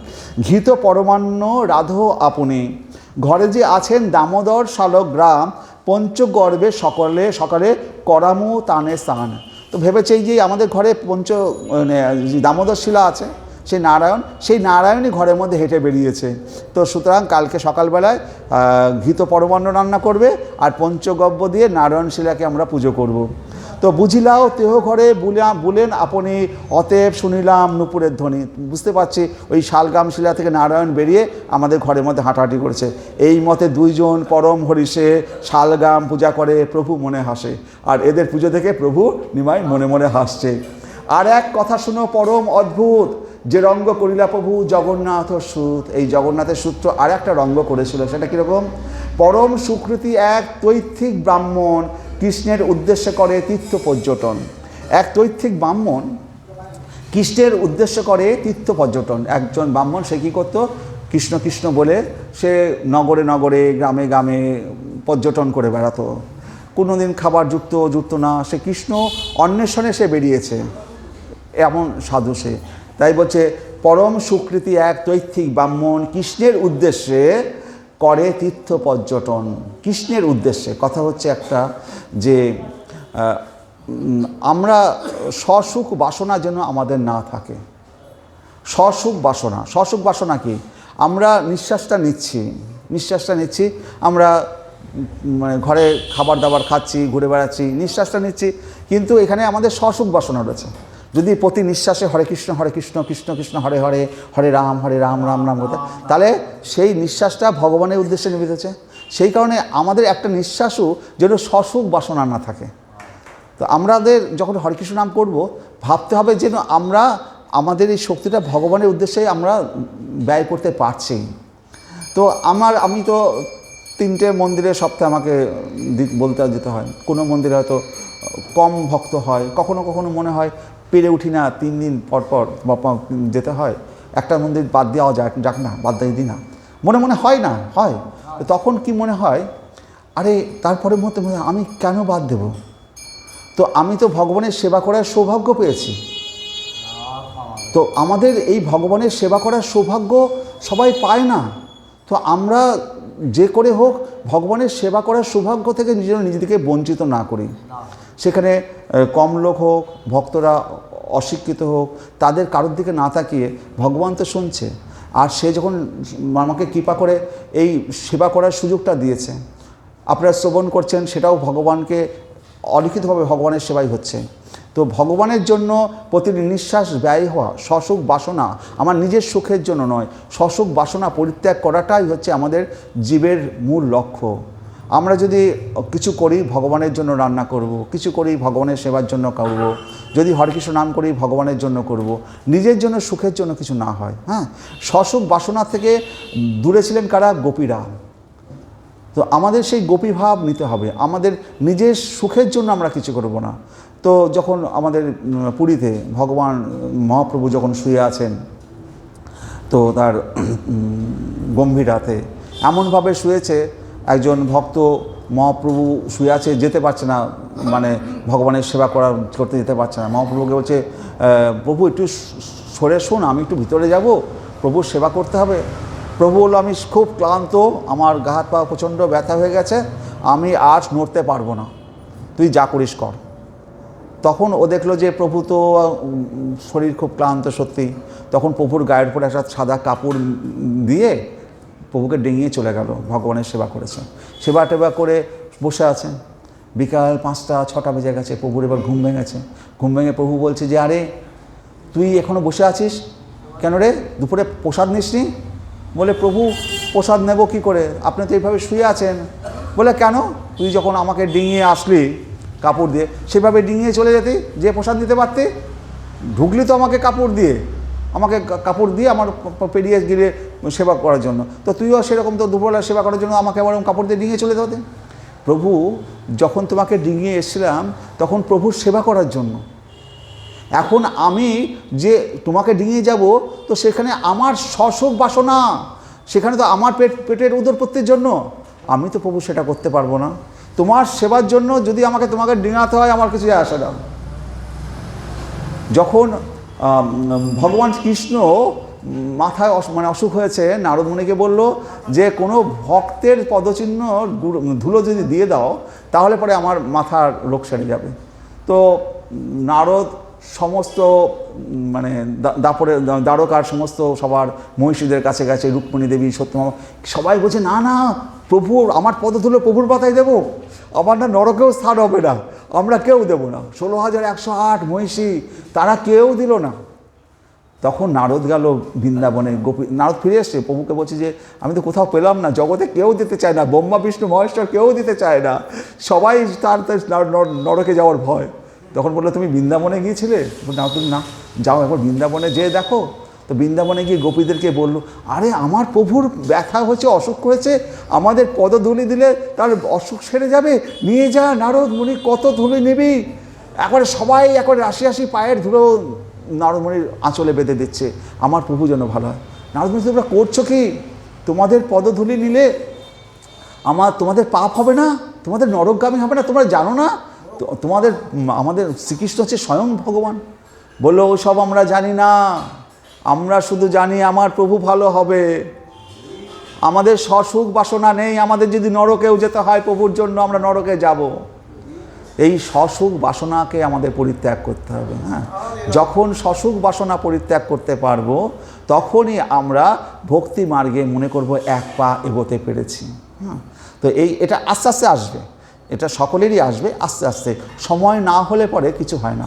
যেমন একটা বয়স না হলে তার যৌবন আসে না, ঠিক সমস্ত কিছুই সবাই পাবে, ঠিক সময়ে সময়ে যার যখন সময় হবে সে তখন আস্তে আস্তে এই অসুখ বাসনা পরিত্যাগ করা শুরু করবে, তার গাত থেকে ধুলো নোংরাগুলো আস্তে আস্তে সমস্ত মলিনতা দূর হবে।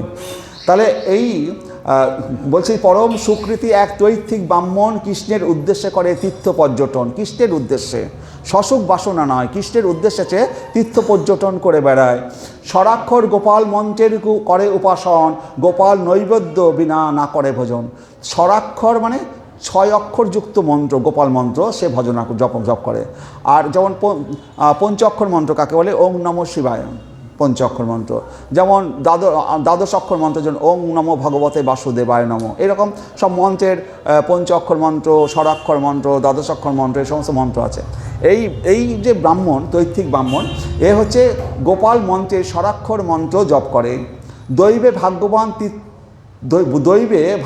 তীর্থ ভূমিতে ভূমিতে আসিলা মিলিলা বিপ্র প্রভুর বাড়িতে। তো কোনো কারণে এই বিপ্র আস্তে আস্তে এই জগন্নাথ মিশ্রের বাড়িতে এসে উপস্থিত হয়েছে, দৈবের কারণে বা কোনো কারণে। ভগবানই টেনে নিয়ে আসে, নিমাই টেনে নিয়ে এসছে তাকে। দৈব ভাগ্যবান তীর্থ ভূমিতে ভূমিতে আসিয়া মিলিল প্রভুর বাড়িতে। কণ্ঠে বালগোপাল ভূষণ শালগ্রাম, পরম ব্রাহ্মণ্য তেজ অতি অনুপম। নিরবধি মুখে বিপ্র কৃষ্ণ কৃষ্ণ বলে, অন্তরে গোবিন্দ রসে 2 চক্ষু ঢুলে। তার নিরবধি মুখে বিপ্র কৃষ্ণ কৃষ্ণ বলে, অন্তরে গোবিন্দ রসে 2 চক্ষু ঢুলে। যারা এই ভগবত প্রেমী, যারা যারা সবসময় ভগবানের কথা হয়, তাদের মুখের মধ্যে একটা জ্যোতি, একটা উজ্জ্বল ভাব প্রকাশ পায়, আর তাদের চোখ দুটো ঢুলো ঢুলো হয়ে যায়, সবসময় কৃষ্ণ কৃষ্ণ বলছে, মুখে সবসময় কৃষ্ণ কৃষ্ণ বলছে, আর অন্তরে গোবিন্দ রসে 2 চক্ষু ঢুলো ঢুলো, একটা সাত্ত্বিক ভাব সেই সমস্ত সাধকদের মধ্যে প্রকাশ পায়। দেখি জগন্নাথ মিশ্র তেজ সে তাহার সম্ভ্রমে উঠিয়া করিলেন নমস্কার। তার তেজ দেখে জগন্নাথ মিশ্র, আমাদের নিমাইয়ের বাবা, দৌড়ে গিয়ে তাকে সম্ভাষণ করে গৃহমধ্যে নিয়ে আসলেন।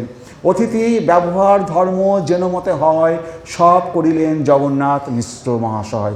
তাহলে অতিথিতে আসলে পরে কী করে? আপনে করিয়া তান পাত প্রক্ষালন, বসিতে দিলেন আনি উত্তম আসন। আগেকার দিনে যদি অতিথি আসতো, এমনকি ব্রাহ্মণ পুরোহিতরা আসলে তো করতোই, তার ঘটি নিয়ে জল নিয়ে তার পা ধুয়ে দিত, তারপরে তাকে সুন্দর আসনে বসতে দেওয়া হতো, তাকে সুবাসিত জল, মিষ্টি শরবত জল, ঘরে যা থাকতো, যদি চিনি না থাকতো গুড় জল এনে দিক, কিছু মিষ্টি জল নিয়ে এসে তাকে হাত সামনে আগে দিত, বা এমনি জল দিত, তাকে আগে বসে সুস্থ অবস্থায় তাকে বসতে দিত। তাহলে আপনে করিয়া তান পাত প্রক্ষালন, বসিতে দিলেন আনি উত্তম আসন। সুস্থ হই বসিলেন যদি বিপ্র বরে, তবে তার মিশ্র জিজ্ঞাসেন কোথা ঘর। এবার জগন্নাথ মিশ্র জিজ্ঞাসা করেছেন, আপনার বাড়ি কোথায়, কোথা ঘর? বিপ্র বলে, আমি উদাসীন দেশান্তরে, চিত্তের বিক্ষেপে মাত্র পর্যটন করি। আমি এক উদাসীন, আমি দেশান্তরী, আমি দেশে দেশে ঘুরে বেড়াই, দেশান্তরী, চিত্তের বিক্ষেপে মাত্র পর্যটন করি। আমার চিত্তের বিক্ষেপে কৃষ্ণ কৃষ্ণ নাম বলে প্রচার করার জন্য আমি পর্যটন করি, ঘুরে বেড়াই নগরে নগরে। তো বলছে, প্রণতি করিয়া মিশ্র বলেন বচন, জগতের ভাগ্য সে তোমার পর্যটন। তুমি যেই পর্যটন করে বেড়াও, এটা অ্যাকচুয়ালি লোক হিতেশের জন্য, অন্য লোকেরা যাতে তোমার দর্শন পেয়ে উপকৃত হও। যেমন আমরা গঙ্গা স্নান করি, গঙ্গায় স্নান করার পর, অবগাহন স্নান করার পরে আমরা শুদ্ধ হই।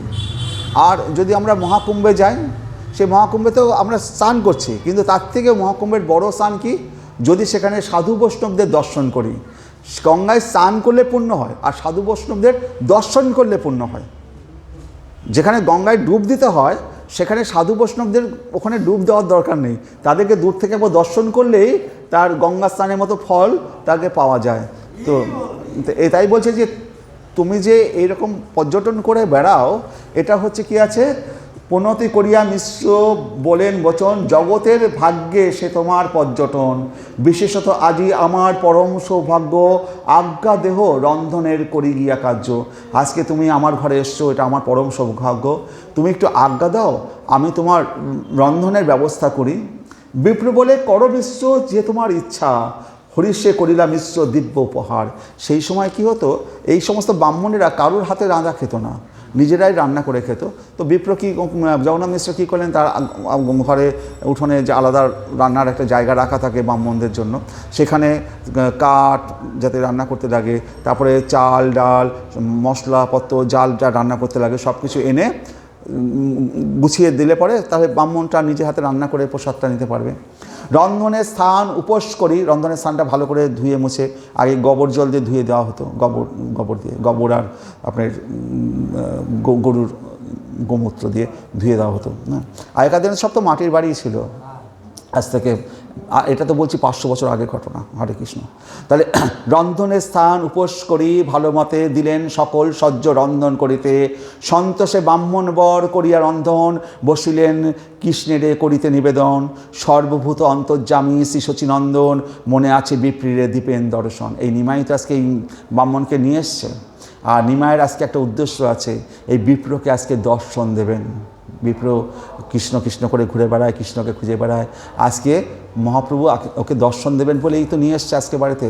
তাহলে যখন ওই ব্রাহ্মণ রান্না করে নিবেদন করছে, বলছে সন্তোষে ব্রাহ্মণ বর করিয়া রন্ধন বসিলেন কৃষ্ণেরে করিতে করিতে নিবেদন, সর্বভূত অন্তর্যামী শ্রী শচীনন্দন মনে আছে বিপ্রীরে দিবেন দর্শন। তাই ওই শচীনন্দন তো অন্তর্যামী, সে বুঝতে পারছে ও নিবেদন করতে এসছে। ধ্যান মাত্র করিতে লাগিলা বিপ্রবর সুন্মুখে আইলা শ্রী গৌর সুন্দর। যেই বিপ্র একটু চোখ বন্ধ করে ভগবানকে নিবেদন করছে, ধুলাময় সর্বঙ্গ মূর্তি দিগম্বর অরুণ নয়ন কর চরণ চরণ সুন্দর। বলছে যে সারা গায়ে ধুলামাখা সেই নিমাই, আর মূর্তি দিগম্বর, কোনো বস্ত্র গায়ে নেই, হ্যাঁ বাচ্চা ছেলে তো, মূর্তি দিগম্বর অরুণ নয়ন কর চরণ সুন্দর। এবং সে সামনে এসে দাঁড়িয়েছে, যখন তাকে ডাকছে, গোপাল মন্ত্রে ডাকছে, এসো গোপাল তোমাকে ভোগ নিবেদন করেছি তুমি ভোগ খাও বলছে, আর গোপাল সেই নিমাই না দাঁড়িয়ে থাকতে পারে। হাসিয়া বিপ্রের অন্ন লইয়াসি করে এক গ্রাস খাইলেন দেখে বিপ্র বরে।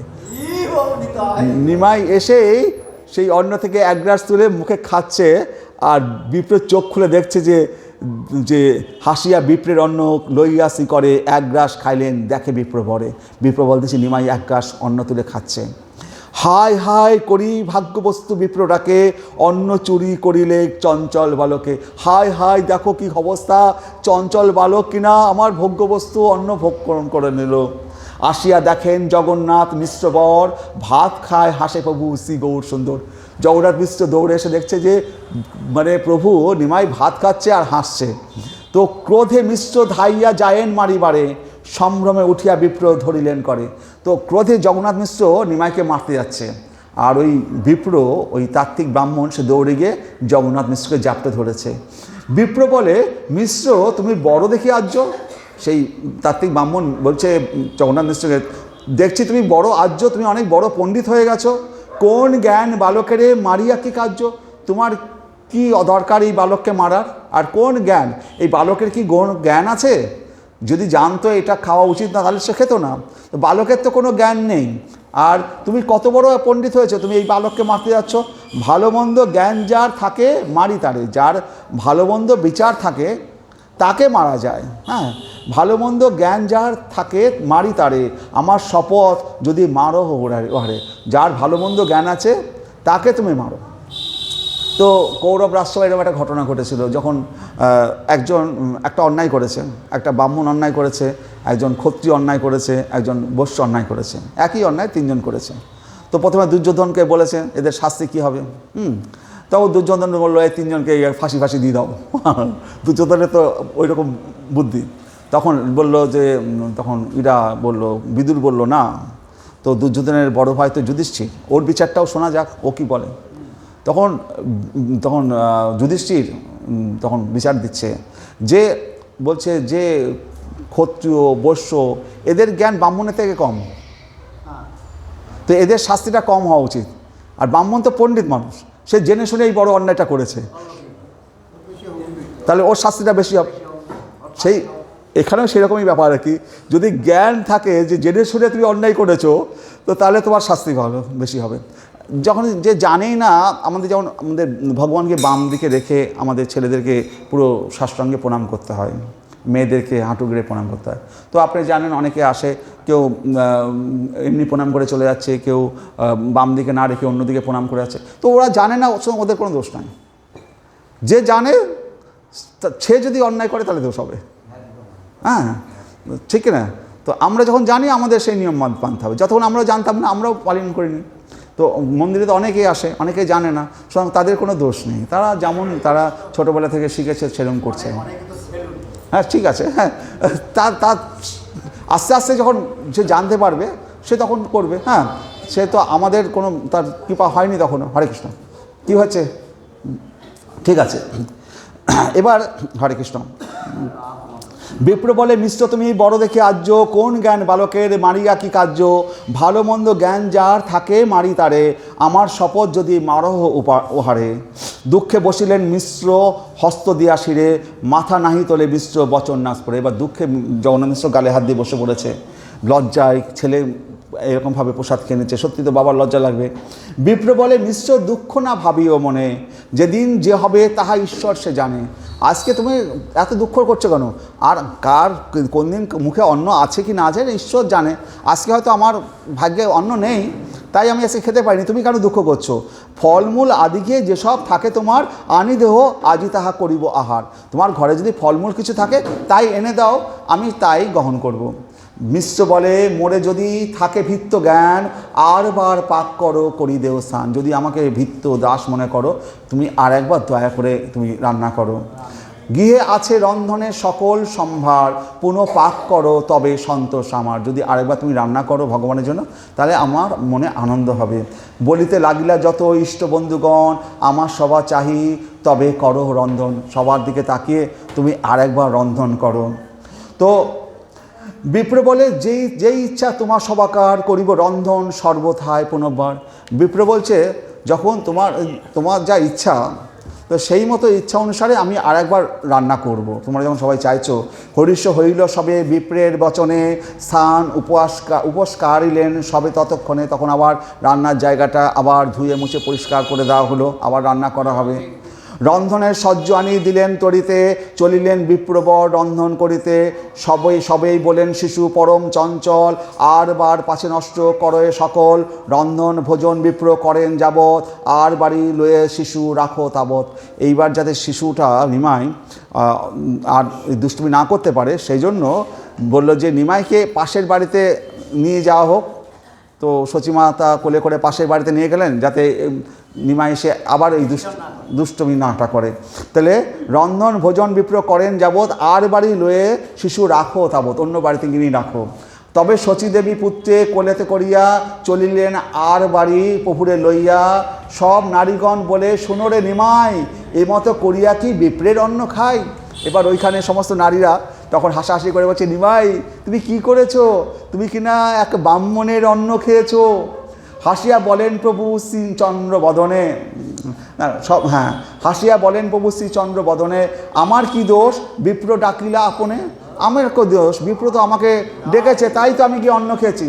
সবাই বলেন, ওয়ে নিমাই ডাঙ্গাতি, কি করিলা? এবে যে তোমার গেল জাতি। এ নিমাই, তুমি ডাকাতি করে কি করেছো?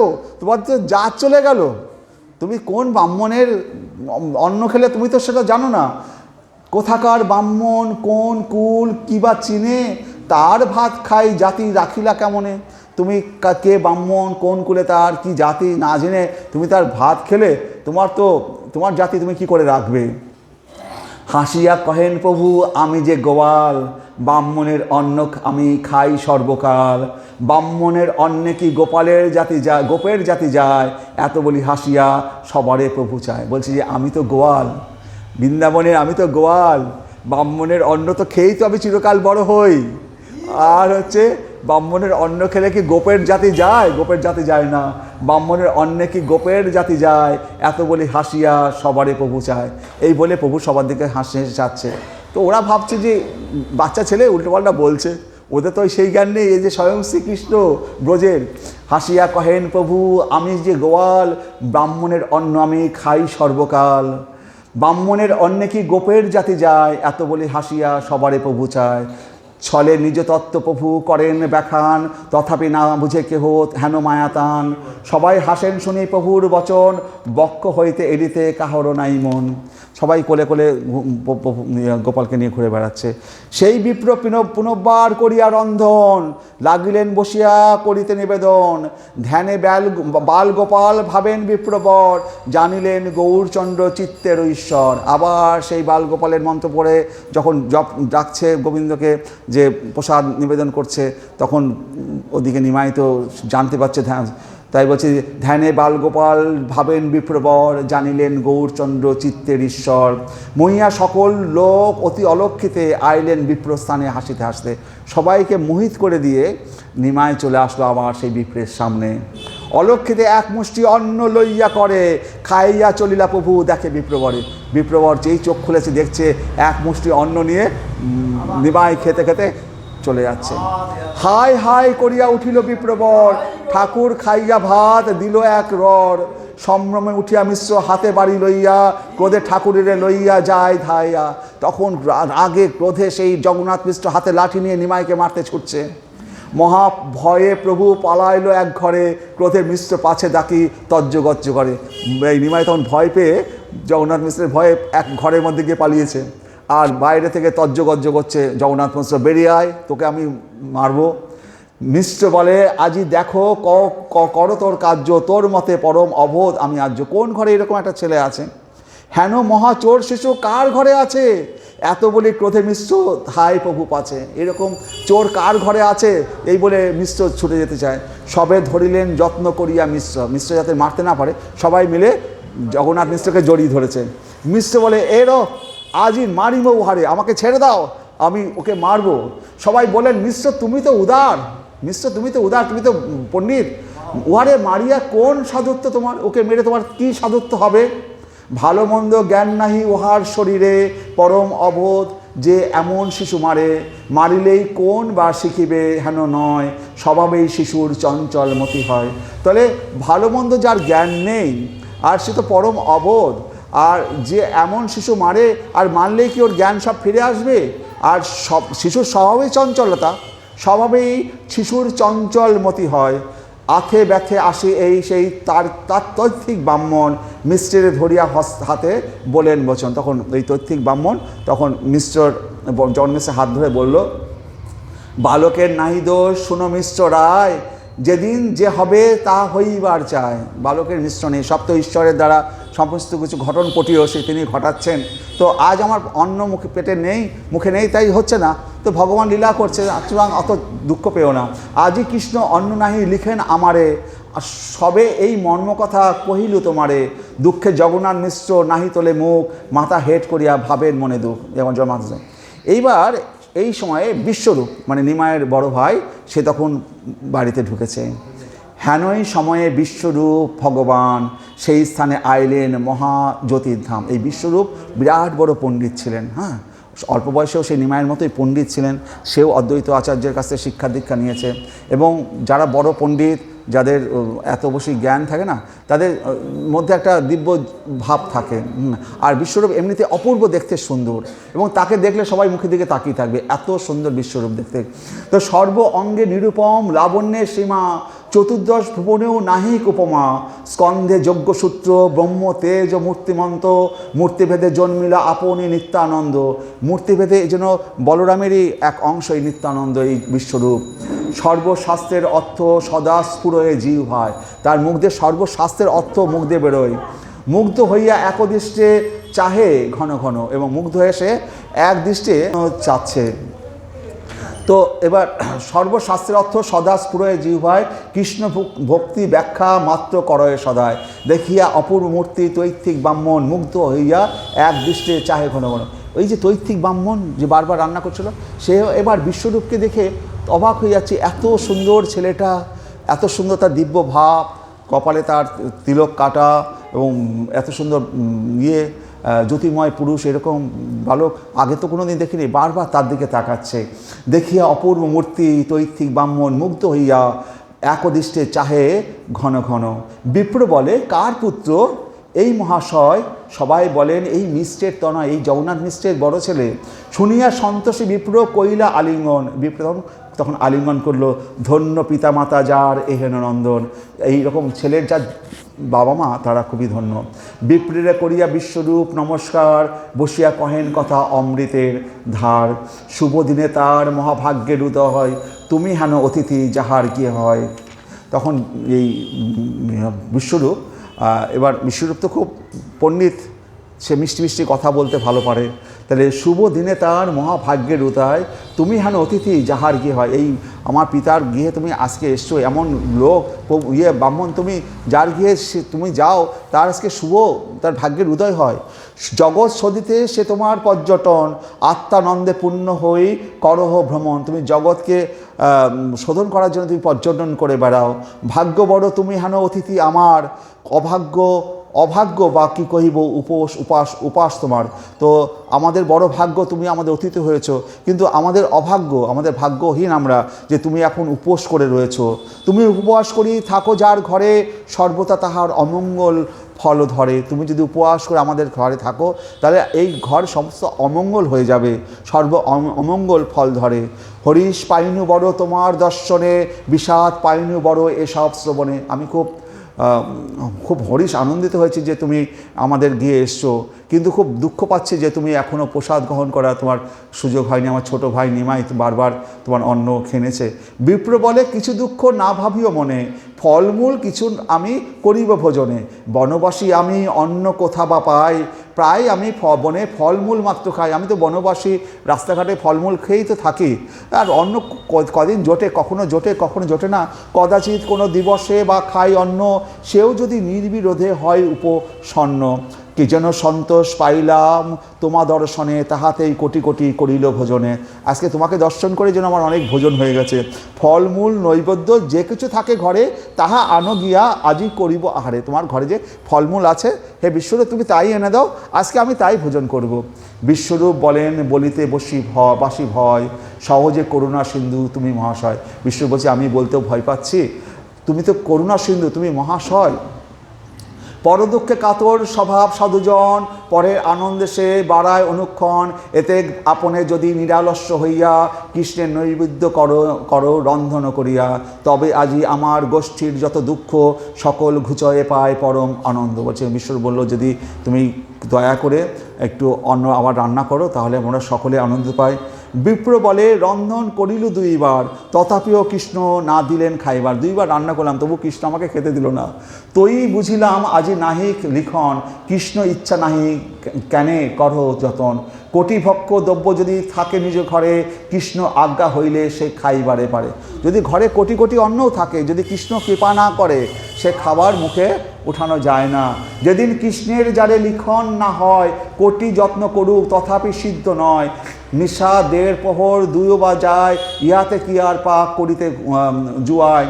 অতএব আজি যত্ন না করিও আর, ফলমূল কিছুমাত্র করিম আহার। আজকে অনেক রাত হয়ে যাচ্ছে, আর তোমাদের চেষ্টা করতে হবে না, একটু ফলমূল কিছু এনে দাও তাহলেই আমার হবে। এত বিশ্বরূপ বলেন নাহি কোনো দোষ, তুমি পাক করিলে সে সবার সন্তোষ।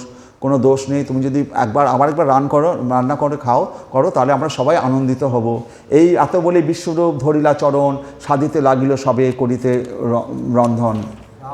বিশ্বরূপ তখন তার 1 মিনিট একটু শেষ করে নিই, কারণ এটা শেষ না করলে এভাবে হবে না। বিশ্বরূপ দেখিয়া মোহিত বিপ্রবর, করিব রন্ধন বিপ্র বলিলা উত্তর। বিশ্বরূপ এর কথা শুনে সেই ব্রাহ্মণ রান্না করতে রাজি হয়ে গেল। আথে ব্যথে স্থান উপস্কারী সর্বজনে, রন্ধনের সামগ্রী আনিলা ততক্ষণে। চলিলেন বিপ্রবর করিতে রন্ধন, শিশু আবরিয়া রহিলেন সর্বজন। পলাইলা ঠাকুর আছেন যেই ঘরে, মিশ্র বসিলেন সেই ঘরের দুয়ারে। তো যে ঘরে নিমাই রয়েছে সেই ঘরের বাইরের দুয়ারে জগন্নাথ মিশ্র লাঠি নিয়ে বসে আছে। আজকে নিমাইকে আর বেরোতে দেবো না। তো সবাই বলেন বান্ধ বাহার দুয়ারে, বাইর হইতে যেন নাহি পারে। বাহার দুয়ার বেঁধে রাখো যাতে আর বাইর হতে না পারে। মিশ্র বলে ভালো ভালো এই যুক্তি হয়, বান্ধিয়া দুয়ার সবে বাহিরে আছয়। ঘরে থাকি স্ত্রীগণ বলেন চিন্তা নাই, নিদ্রা গেল আর কিছু না জানে নিমাই এখন নিদ্রা গেছে, আর তোমাদের ভয় নেই, তোমরা ঘরে বাইরে আর বাঁধার দরকারই নেই, ও তো এখন ঘুমিয়ে পড়েছে নিমাই। এই মতে শিশু রাখিলেন সর্বজন, বিপ্রের হইল কতক্ষণেতে রন্ধন, অন্ন উপস্কারী সেই সুকৃতি ব্রাহ্মণ, ধ্যানে বসে কৃষ্ণেরে করিলা নিবেদন, জানিলেন অন্তর্যামী শ্রী শচীনন্দন, চিত্তে আছে বিপ্রেরে দিবেন দর্শন। তার আজকে ইচ্ছা আছে এই বিপ্রকে তিনি দর্শন দেবেন। নিদ্রা দেবী সবারই ঈশ্বর ইচ্ছায়, মহিলেন সবাই অচেষ্ট নিদ্রা যায়। এবার এমন নিদ্রা দেবীকে ডাকলেন যারা যারা নিমাইকে পাহারা দেবে সবাই ঘুমিয়ে পড়লো, কারো চোখে আর ঘুম করছে। সেই স্থানে করেন বিপ্র অন্ন নিবেদন, আইলেন সেই স্থানে শ্রী শচীনন্দন, বালক দেখিয়া বিপ্র করে হায় হায়, সবে নিদ্রা যায় কেউ শুনিতে না পায়। এবার যখন ওই বিপ্র হাই হাই করছে, আবার খেয়ে নিয়েছে নিমাই, তো হাই হাই করছে কিন্তু সবাই নিদ্রা যাচ্ছে, তো কেউ আর শুনতে পাচ্ছে না, কেউ আসে। প্রভু বলে, ওয়ে বিপ্র তুমি তো উদার, তুমি আমার ডাকি আনো, কী দোষ আমার? ওহে বিপ্র তুমি তো উদার, তুমি আমাকে বারবার ডেকে আনছো, কী দোষ আমার? মোর মন্ত্র জপি মোরে কর আহ্বান, রহিতে না পারি আমি তোমার স্থান আসি, তোমার স্থান তো আমি রহিত থাকতে পারি না, সেই কারণে তোমার স্থানে এসে আমি আমারে দেখিতে নিরবধি ভাবো তুমি, অতএব তোমারে দিলাম দেখা আমি, আমাকে দেখার জন্য তুমি পর্যটন করে বেড়াও, এই দেখো আমি তোমাকে আজকে দেখা দিচ্ছি। সেইখানে দেখে বিপ্র পরম অদ্ভুত, শঙ্খ চক্র গদা পদ্ম অষ্টভুজ রূপ, এক হস্তে নবনীত আর হস্তে খায়, আর দুই হস্তে প্রভু মুরলী বাজায়।